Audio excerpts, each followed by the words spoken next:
Hail the cowboy, Mr. McLean. You Americans are all alike. But this time, John Wayne doesn't walk into the sunset with Grace Kelly. Scary Cooper, asshole!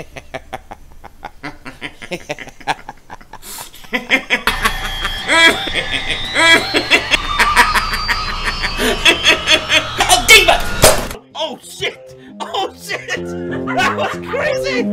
Happy trails, Hans.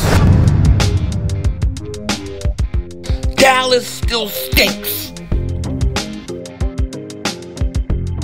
Yo everybody, Boo King Dingbat here. So today I'm going to be doing a Philadelphia Phillies video. Now, I know I don't do enough of these. I know people ask me to do more Philly stuff and I haven't. I need to do more. And if the Phillies can get Machado or Bryce Harper, hey, then you give me a reason to go out and get the Major League Baseball package and stream some of the games. So land one of those guys and we're in business. Now, what I want to talk to you about in this video is Roy Doc Halladay. May you rest in peace.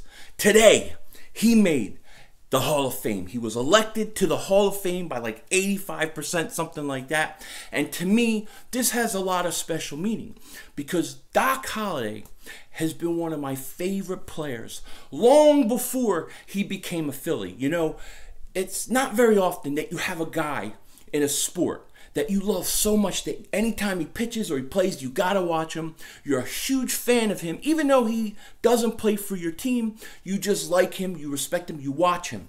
And that's how it was for me with guys like Barry Sanders, Doc Halladay, and that kind of thing. Now, what made Doc Halladay so interesting was he came to the Phillies. One of these guys that I just adored, would watch anytime he pitched for Toronto, I was watching. And he comes to the Phillies. It was like heaven for me in terms of baseball. Like to have one of my favorite guys now a Philly, it made him one of the all-timers. And he was one of the hardest working pitchers ever, man. He could pitch, man. He was something special. And I want to congratulate him and his family on making the Hall of Fame. Congratulations to you, Doc Halladay. Rest in peace. And man, you know, I remember when he got there and the Phillies, you know, we had just lost the World Series to the Yankees. Cliff Lee went out. He pitched amazing in the postseason, and everybody was upset, even me, when they traded Cliff Lee to Seattle. Now, why they traded him to Seattle, I don't know. They should have kept them both. And eventually Cliff Lee came back.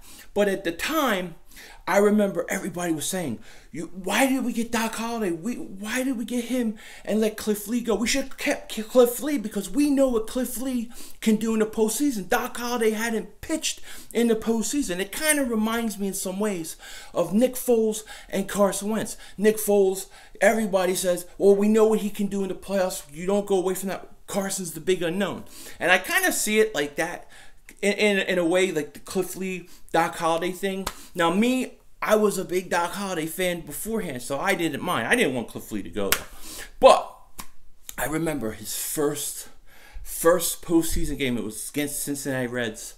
He goes out and he pitches a no-hitter in one of the most amazing pressure-packed games that you could have. He goes out and he pitches a no-hitter. It was unbelievable. It was unbelievable. And after that, nobody questioned whether he could handle the pressure of pitching in big moments. Now, they lost to the San Francisco Giants later in the National League Championship Series, but it didn't matter. I mean, in terms of Doc Halladay, I think he got hurt his second time he pitched in that game. He pitched through it, but he gave us a chance to win, and he was fabulous. And man, I'm just so happy that he got elected to the Hall of Fame. Had to come on here and congratulate him. I know some of you who've been with me for a while, you probably remember the day that his plane went down. We did a live stream. I was very upset, and we talked it out. It was tough. But congratulations, Doc Halladay, and your family on making the Hall of Fame, being elected. You deserve it. You deserve it. And to Sleepy out there, ranting, I saw your video shouting out, saluting all the Eagle YouTubers. Shout out to you, buddy. Right back at you. Salute and take care. With that said, take care. Talk to you later. Don't be a dingbat.